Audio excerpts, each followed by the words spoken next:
कल Monday night raw में Roman Reigns ने सेथ रॉलिंस के बारे में जो पर्सनल कमेंट किए उससे उन्होंने वाहवाही बटोर ली। अच्छी बात है, उनकी प्रोमो में जो लाइंस है वो भी अच्छी थी। लेकिन रोमन रेंस ने मतलब ये कुछ पिछले टाइम से मैं नोटिस कर रहा हूं कि रोमन रेंस तो ऐसे पर्सनल कमेंट करते हैं, लेकिन ये तो ज्यादा सेथ रॉलिंस से रोमन रेंस के ऊपर खुद एप्लीकेबल होगा। जैसे उन्होंने ट्रिपल एच को बोल दिया था, मतलब सेथ रॉलिंस को बोला था कि ट्रिपल एच तेरा वर्क डैडी है। लेकिन इससे तगड़ी बात तो सेथ रॉलिंस की बन सकती है कि भाई तू मेरे बारे में क्या बात कर रहा है। अगर विंस मैकमैन को सेम सेंटेंस में लेके आ जाए तो ऐसे तो विंस मैकमैन तेरा वर्क डैडी है। और एक चीज मैंने नोटिस किया कि क्या रोमन रेंस ऐसे अवॉइड करवाते हैं कि उनके बारे में ये बात ना बोली जाए कि विंस मैकमैन ने कैसे उनको बहुत ऐसे हाईली देखा था रैंक पे। क्योंकि जब ऑस्टिन थेरी के साथ भी उनका एक सेगमेंट था, रोमन रेंस ने ऑस्टिन थेरी को तो बोल दिया था कि भाई your daddy doesn't work here anymore, ऐसा करके उन्होंने कुछ बोला था ना। जबकि ऑस्टिन थेरी के ऊपर तो कुछ इतना हाथ भी नहीं था इतना, अगर कंपेयर करोगे रोमन रेंस से। तो मुझे लगता है कि ये शायद एक ऐसी दुखती रग है, दुखती नब्ज है जो कि शायद रोमन रेंस अवॉइड करवाते हैं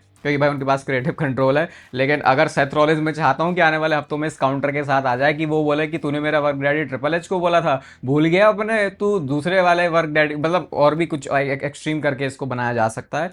तो मुझे ऐसा लगता है कि शायद ये रोमन रेंस जो है इस वाले फैक्ट से दूर जाना चाहते हैं। शायद उनको बिग डॉग वाला जो कैरेक्टर है वो बिल्कुल भी पसंद नहीं था। और वेलकम है आपका वॉइस ऑफ रेसलिंग के एक और नए एपिसोड में। रोमन रेंस का गुस्सा भाई कुछ तगड़ा ही छलका है कल मंडे नाइट रॉ के बाद। और कल वीडियो में किसी ने बड़ा मस्त कमेंट किया, भाई अगर आप मेरे को रीच आउट कर सकते हो तो आपकी एक मंथ की प्रोटीन की सप्लाई मैं दे दूंगा। मुझे कमेंट आपका इतना बढ़िया लगा। लेकिन पता नहीं आप कैसे रीच आउट करोगे मुझे। इंस्टाग्राम पे आप मेरे को डीएम कर सकते हो, लेकिन उसमें फिर मैं ये कैसे वेरीफाई करूंगा कि ये वही भाई साहब है जिन्होंने ये वाला कमेंट किया था। एंड अगेन, नेचुरल टीन का लिंक आपको मिलेगा डिस्क्रिप्शन में। R1 वाला कोड आप यूज करोगे तो आपको एक प्यारा सा डिस्काउंट मिल जाएगा। तो रोमन रेंस के गुस्से की हम लोग बात कर रहे थे।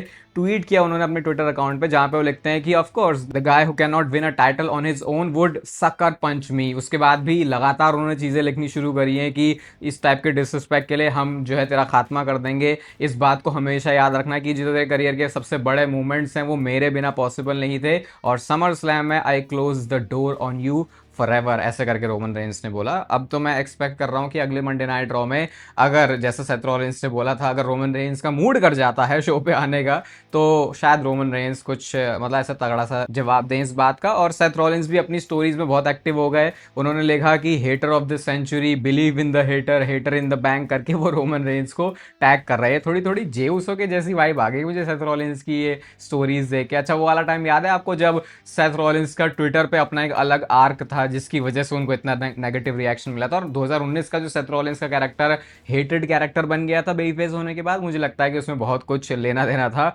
उनके उन ट्वीट्स का। तो अभी तो ये सोशल मीडिया पे कर रहे काम, बट जो भी है भाई, हमको तो अभी मंडे नाइट रॉ में चाहिए कि इनके बीच में बहुत ज़्यादा भी पर्सनल चीज़ें हो जाएं। और ये कमेंट मुझे बहुत बार आते रहते हैं, अब थोड़े ज़्यादा आ रहे हैं। इसको once and for all address कर देते हैं यहाँ पे भाई। इस फ्यूड में जो समर स्लैम में होने वाला है मैच, यहाँ पे डीन एम्ब्रोज नहीं आने वाले। सिंपल सा उसके पीछे रीज़न है।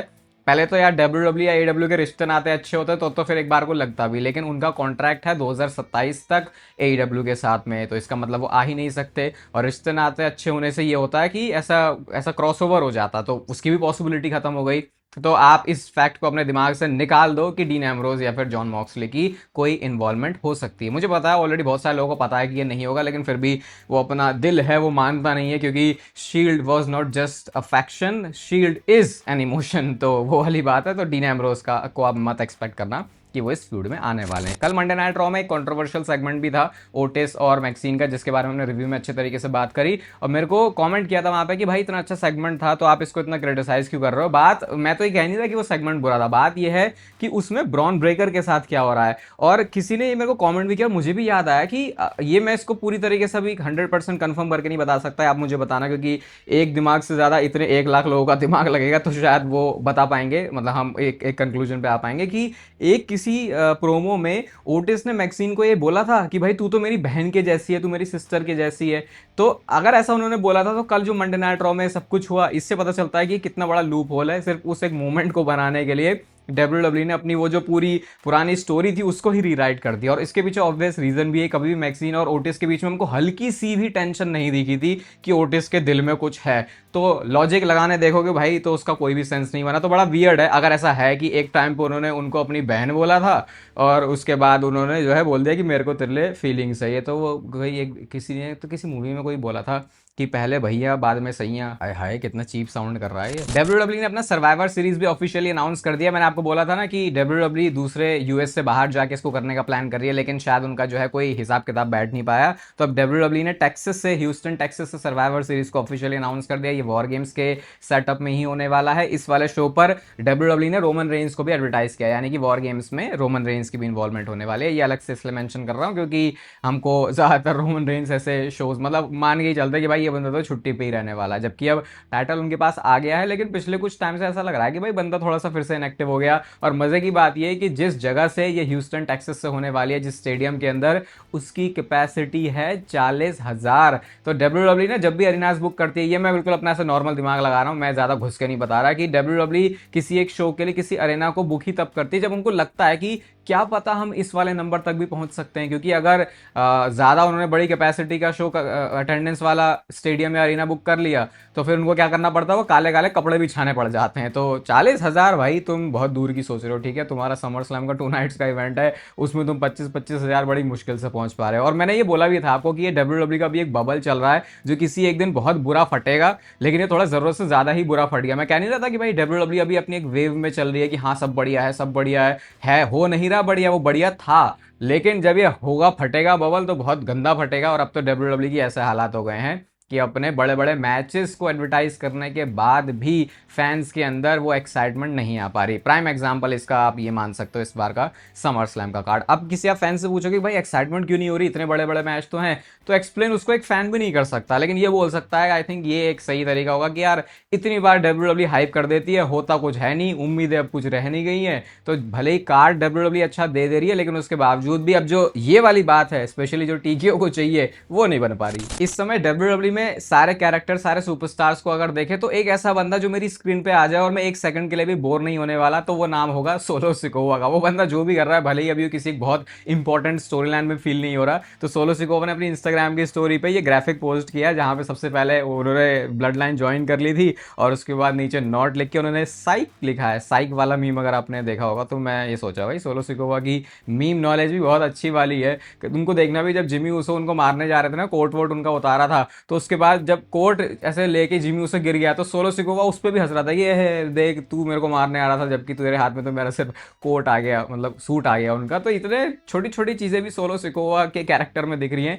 और इससे हर बार मैं बोलता हूँ कि ये पता चलता है कि वो सुपरस्टार कितना ज्यादा कंफर्टेबल है टीवी पे आने के लिए, मतलब प्रोग्रामिंग में आने के लिए, और उससे फिर वो जो बंदा है वो निखर के आता है एक अच्छा सुपरस्टार। हाँ, लेकिन वो जमानों की बात हमें नहीं करनी चाहिए जब लेजिट ऐसा लगता था कि सोलो सिकोवा तो कोई तगड़ी चीज होने वाली है, स्पेशली जब उन्होंने ज्वाइन किया था ब्लड लाइन को। ब्रॉन ब्रेकर की ये वाली फोटो एक बार फिर से आज मेरी टाइमलाइन पे आई है और मैं उस जमाने में चला गया जब इस फोटो को देख के पूरा इंटरनेट फट गया था कि ओ भाई क्या वाइब आई है, ये तो ओल्ड स्कूल WWE रेसलर्स वाली पूरी वाइब लेके आ गया है ब्रॉन ब्रेकर, जब इसके कंधे पर टाइटल है। और अभी रिपोर्ट भी आई है डर्ट शीट्स की तरफ से कि ब्रॉन ब्रेकर फ्रस्ट्रेटेड हैं अपनी क्रिएटिव स्टोरी लाइन से। इवन अब मुझे नहीं पता इस बात में कितनी सच्चाई है, क्योंकि जब इतनी ज्यादा डीप वाली बात आ जाती है मुझे लगता भाई ये मेड अप स्टोरी तो नहीं है, कि ब्रॉन ब्रेकर को चाहिए कि उनकी क्रिएटिव स्टोरी लाइन पूरी ही चेंज करी जाए, क्योंकि जिस हिसाब से उनको इस साल में पूरा चलाया गया है वो ब्रॉन ब्रेकर को पसंद नहीं आ रहा। और वो सही बात भी है भाई, ब्रॉन ब्रेकर के पास पहली बात तो वो टैग टीम चैंपियनशिप है ही क्यों। आई थिंक इसके बारे में तो ज्यादा बात करने का फायदा भी नहीं, तो क्लियर ही दिख रहा है भाई कि नहीं हो रहा कुछ ब्रॉन ब्रेकर के साथ। और पॉल हेमन ने भी ऐसा लग रहा है कि कूड़ा किया विजन का, मैं तो यही बोलूंगा कूड़ा किया, क्योंकि अगर वो सही में एक अच्छा प्रोजेक्ट होता उनका तो वो उसको इतनी आसानी से छोड़ता नहीं। तो भाई ये तो मैं तो रिस्पॉन्सिबिलिटी से भागना हो गया। क्या हो गया कि भाई तुम वाइजमैन हो, तुम कलाकार आदमी हो, तुम्हारी जिम्मेदारी होनी चाहिए, स्पेशली अगर तुम WWE के बिहाइंड द सीन भी काम करते हो और तुम उसी स्टोरी का पार्ट हो। वरना देखो जब ब्रॉक लेसनर आता तो कैसे छाती चौड़ी हो जाती है हमारे कलाकार आदमी पॉल हेमन की।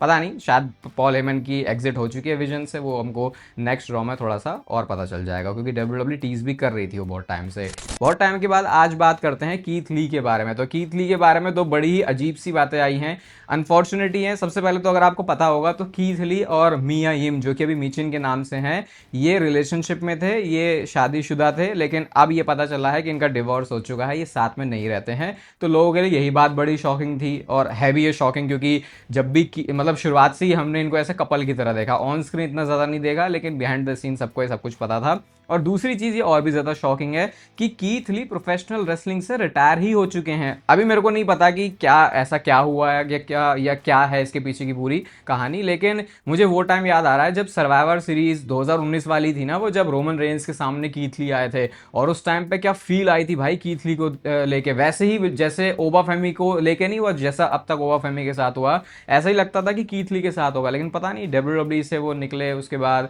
वो AEW में गए, और उसके बाद तो फिर ऐसी मामला आया उनके बारे में सामने। तो लोग अभी काफी ज्यादा अपने जो फीलिंग्स हैं वो व्यक्त कर रहे हैं इस समय कीथ ली को लेके। समर स्लैम में इस बार जो 2 मैचेस हैं वो हमको पता है बड़े वाले, रोमन रेंस और सेथ रॉलिंस वाला, और ओबा फेमी और ब्रॉक लेसनर वाला। कोडी रोड्स और सीएम पंक को भी आप ऐड कर सकते हो। लेकिन डब्ल्यू ने बहुत ज्यादा हैवीली अपनी स्टोरी लाइन को चेंज किया, क्योंकि रिपोर्ट्स ये हैं कि डब्ल्यू का इस साल समर स्लैम में ओरिजिनल प्लान जो था ब्रॉक लेसनर के मैच का, वो था अगेंस्ट गुंथर, और उसके साथ साथ गुंथर का ये साल बहुत ज्यादा चमकीला होने वाला था, मतलब बहुत ज्यादा हरा भरा होने वाला था, जिसके जो कि आपको अगर गुंथर को देखोगे भाई, वो तो बिल्कुल भी उसके आसपास भी नहीं चल रहा अभी। हाने ऑल्टिस के साथ उनको फ्यूड मिली है, बट वो एक डिफरेंट तरीके से ही देखने वाली चीज है। अगर आप ये सोचो कि AJ Styles and John Cena को हराने के बाद बंदा पूरे साल में क्या कर रहा है, तो गुंथर का मैच रोमन रेंस के साथ भी होना था इस साल, लेकिन डब्ल्यू ने उन सारे ही प्लान्स को चेंज कर दिया। तो एक तो मैच होता ब्रॉक लेसनर गुंथर का, और मे भी या तो इससे पहले ही या इसके बाद रोमन रेंस और गुंथर के मैच की भी प्लानिंग थी डब्ल्यू की इस साल के लिए। तो क्या इससे ये चीज भी पता चल रही है कि डब्ल्यू अगर एक बार पिवट करती है आजकल, तो उनको खुद भी समझ में नहीं आता कि क्या करना है, क्योंकि आपका जो बैकअप प्लान होता है वो इतना रद्दी कैसे हो सकता है कि गुंथर का पूरा स्टॉक ही। एक बात सिंपल समझो, अगर किसी बंदे ने जॉन सीना और एजे स्टाइल्स को रिटायर किया, तो क्या वो ऐसा फील होना चाहिए था जैसा गुंथर जब आप स्मैकडाउन देखते हो तो फील होते हैं? तो ये एक ऐसा क्वेश्चन है जिसको डब्ल्यू अवॉइड ही करेगी, और अवॉइड तो करेगी भी वो, जैसे ट्रिपल एच ने प्रेस कॉन्फ्रेंसेस को अवॉइड करना शुरू कर दिया है। तो नेचुरल टीन का लिंक आपको मिलेगा डिस्क्रिप्शन में। भाई अगर आप मेरे तक पहुंच सकते हो तो प्लीज़ मेरे पे पहुंचना, मैं बड़ा खुश होऊंगा आपको प्रोटीन की 1 मंथ की सप्लाई देने में। इस वीडियो को यहाँ तक देख रहे हो तो इसे लाइक कर दो, चैनल को सब्सक्राइब कर दो ऐसे डेली डब्ल्यू से रिलेटेड कॉन्टेंट के लिए। बाकी तब तक फिर लेते रहो जिंदगी के मजे। और अगर आपने अब तक यहाँ इस वीडियो को देख लिया है तो ये चश्मा मैंने वहीं पहन लिया कि देखो ऐसे अंधेरे अंधेरे में अगर इससे वीडियो बनाया आज तो कैसा लगेगा।